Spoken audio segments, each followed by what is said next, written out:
The transmission over temp warning in your Jeep indicates the transmission fluid is overheating, typically exceeding 250 to 300 degrees Fahrenheit, 121 to 149 degrees Celsius. This can damage your transmission and lead to costly repairs.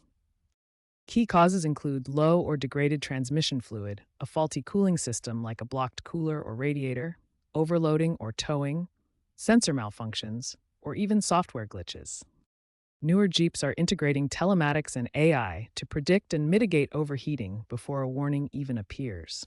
This reduces emergency warnings by 40 to 50%. Electric Jeep models, such as the 2025 Wagoneer S, use different systems and are less prone to this issue. The warning means your transmission is at risk and needs immediate attention to prevent further damage. First, check your transmission fluid level and condition. Low or dirty fluid is a common culprit behind overheating warnings.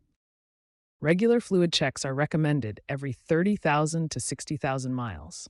Always use Mopar-approved ATF plus 4 fluid to ensure proper performance.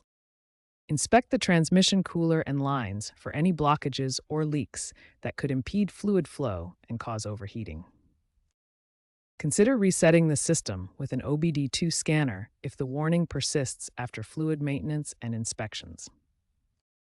Software updates from Stellantis can help recalibrate temperature sensors and improve cooling algorithms. Check for available over-the-air updates. In severe cases, replace faulty sensors or install an aftermarket transmission cooler to enhance cooling performance. If these steps don't resolve the issue, a transmission rebuild or replacement might be necessary, costing between $2,000 and $8,000 depending on the model.